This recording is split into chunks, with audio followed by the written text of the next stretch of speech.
freedom for all. Freedom for NNAMDI KANU, freedom for Simon Ekpa, and freedom for any Biafran out there, both in homeland and in diaspora, that have been caged in one prison or the other. Okay, this is the good news. Congratulations to the Biafran families and congratulations to NNAMDI KANU. As 24th disciples of NNAMDI KANU, the court have freed them yesterday after being 4 years in custody. Almost the same time they abduct NNAMDI KANU. That was the same time they carried these guys. So this one is just a very, very good news, because yesterday was their freedom, which is 17th, and today will be NNAMDI KANU's freedom.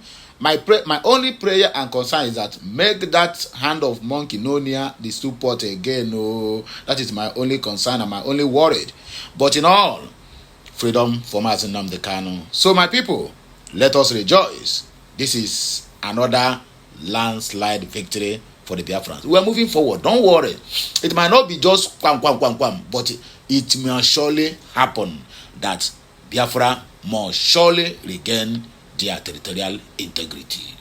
Court frees 24 Biafran agitators after 4 years in custody. Experts in bullying intolerance. Buhari's ex-aide narrates meeting with Peter Obi. Atiku is only deceiving you. He is not interested in Southern presidency. Former presidential candidate warns Peter Gregory Obi.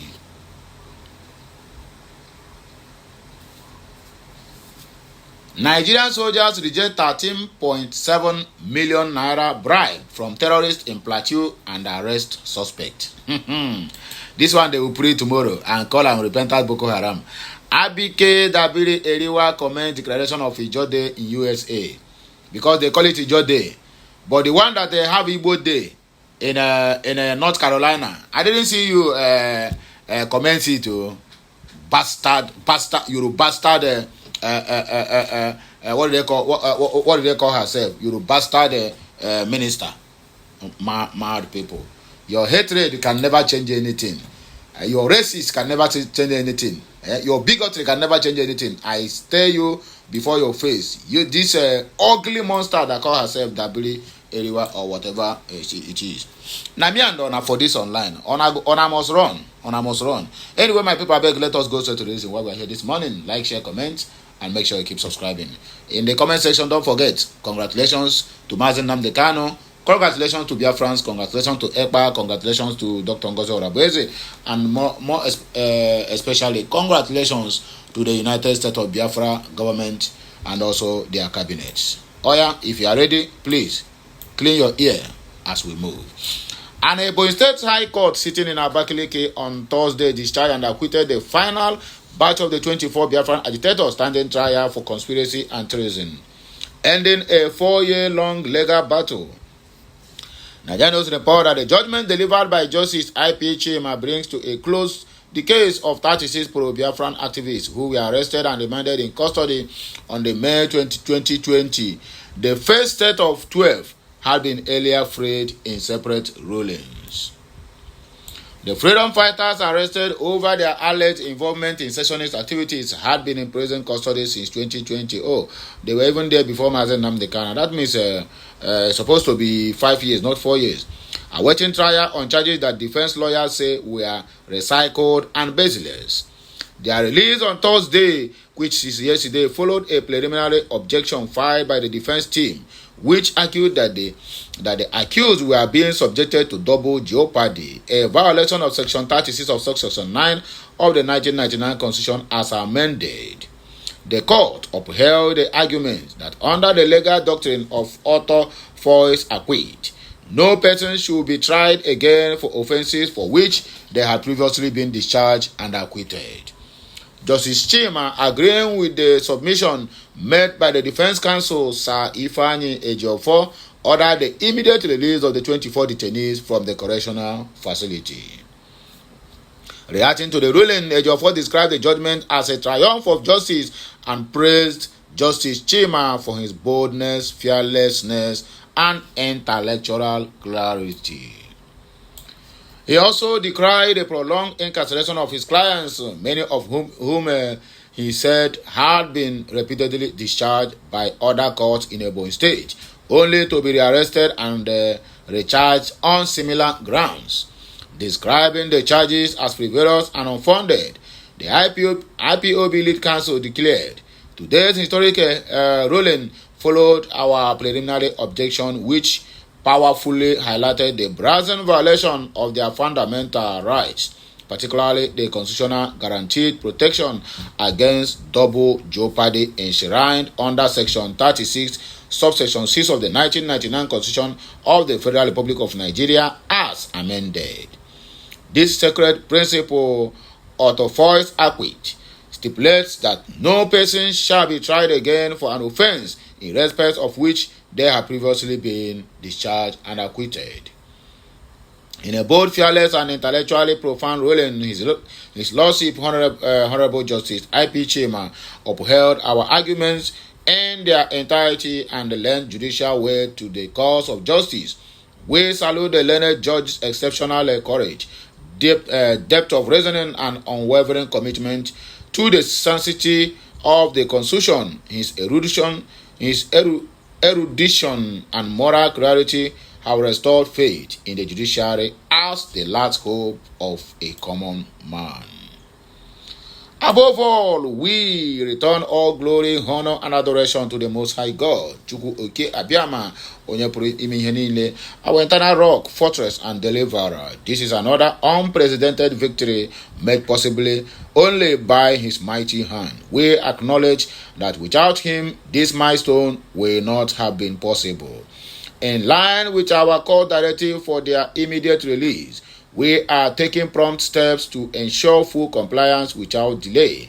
I must also commend my devoted colleagues in chambers whose tireless research, resilience, and dedication have once again produced this noble triumph. Your efforts are deeply appreciated. We are also grateful to the legal team of the government of Ebonyi State, who in an open court pledged to ensure this judgment is obeyed to the letter. Similarly, the correctional authorities have undertaken to immediately hand over the free detainees to us without resistance or delay, a commitment we shall hold them to. The joy of today will repel far beyond the walls of the courtroom. It will be a thing of immense joy seeing the reunification of these families, some of whose wives have been abandoned, children lost, and parents buried in sorrow during this long period of incarceration. Now we look forward to the healing and rebuilding phase. We urge the relevant agencies of the Ebonyi State government to urgently consider appropriate measures for rehabilitation and reparation of these victims, even without prompting. Justice delayed but not denied. Today marks the end of a painful 4-year ordeal. The light of justice has finally pierced through the dark clouds of oppression. Once again, to the Almighty God be all the glory. It can only be Him. With God, we have conquered. Justice has spoken. Freedom is restored. A new chapter begins. Experts in bullying are talking about ex-Buhari's aide, which is Bashir Ahmed. Former social media heir to the late President Buhari, Mamamadu Bashir Ahmed, has narrated his recent meeting with former Anambra State Governor Peter Obi. Nigerians report that Bashir had met Obi at the residence of Buhari in Daura, Katsina State, when the former Labour Party presidential candidate came to pay a condolence visit to the family of the late president. Bashir Ahmed has posted images of himself and Peter Obi on his X handle with the caption, "We sincerely appreciate Mr. Peter Obi for finding time to visit Daura to condole with the family of former President Muhammadu Buhari. He also extended his heartfelt condolences to us. We wish him a safe journey back home." However, some alleged supporters of Peter Obi slammed Bashir for meeting and discussing with the former presidential candidate, with some calling him a hypocrite. Clarifying what transpired between them, Ahmed, in a statement titled "My Meeting with Peter Obi in Daura," described Obi's supporters as experts in bullying, gatekeeping, and intolerance. He stated that Peter Obi's supporters are simply not enough on their own to make him president, and worse still, they attack, block, and harass those who might otherwise be willing to help him do so. His statement read, "When I arrived at Baba's residence this Wednesday morning, many dignitaries were already seated at the place reserved for the prayer season. I first went to greet Malam Maman Daura, then moved on to greet Atiku Abubakar, who was sitting beside him. Next was Malam Nasir El-Rufai, and then Mr. Peter Obi, who was sitting on the same chair with Malam. Interestingly, Mr. Peter Obi told me something I recently posted on Twitter. I smiled and continued down the road to greet others. Moments later, Yanusa Tanko didn't realize I had already greeted his boss, so he pointed me out again. I moved closer, and Mr. Peter Obi again offered his condolences on Baba's passing and told me he admired my loyalty to Baba even after leaving the office. There was no talk of politics or pictures until much later when he was about to leave. Coincidentally, I had stepped out to receive other visitors. We stood for a few moments. In a light-hearted tone, Mr. Obi said I should come and support him, and he also mentioned how he has seen vast land for agriculture on the road coming to Daura. To my surprise, when I posted our pictures, his supporters, the so-called obedient, as usual, launched the attacks on me. Frankly, I had expected the criticism to come from within my party for taking pictures with an opposition leader. Good that my party members understand the situation and we don't politicize everything. I would like to even make it clear that I didn't visit Peter Obi. He came to us, and he did so out of respect for President Buhari, and there was nothing political about our brief exchange. It was purely a human respect moment during a time of mourning. With such supporters who are only experts in bullying, gatekeeping, and intolerance, it is hard for Mr. Peter Obi to build the broad coalition necessary for him to become president. His supporters are simply not enough on their own to make him president, and worse still, they attack and block, harass those who might help him on the road. Atiku only deceiving you. He is not interested in Southern presidency. That is Kachiku, who is advancing Peter Obi, Dumebi. Okay, the 2023 presidential candidate of the African Democratic Congress, ADC, Dumebi Kachiku, has stated that former Vice President Atiku Abubakar is not interested in a Southern presidency in 2027. According to him, Atiku wants everybody, including those in the newly launched coalition, to believe he is the only one who is fit to be the party's presidential candidate.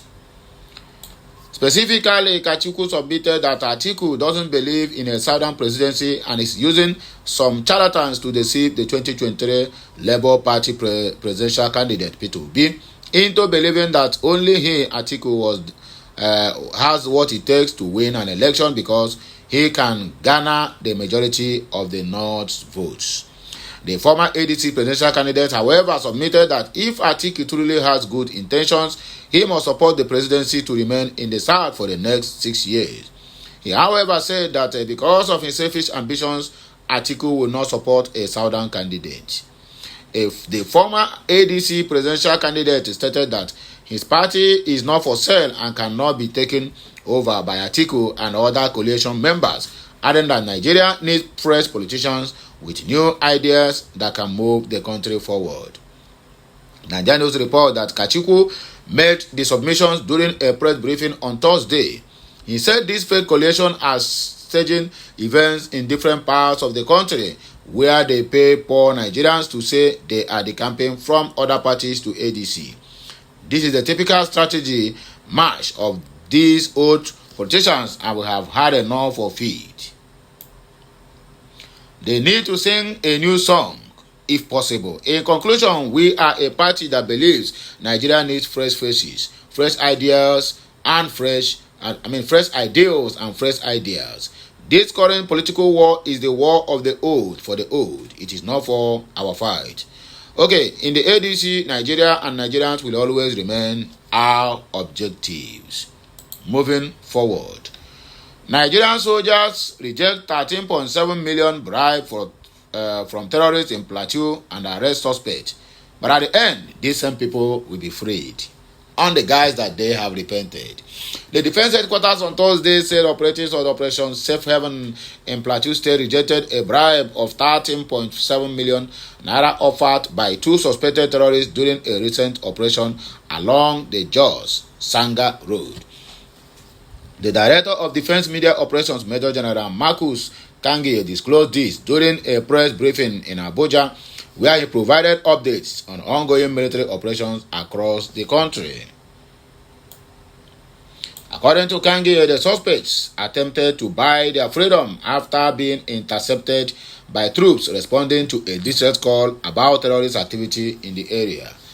On July 9, our gallant troops intercepted a vehicle with bullet holes along Jos Sanga Road.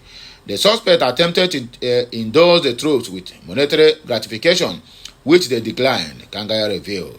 The troops reportedly rejected the bribe and proceeded to arrest two suspects and recover a cache of weapons, ammunition, a vehicle, and 13.7 million naira in cash.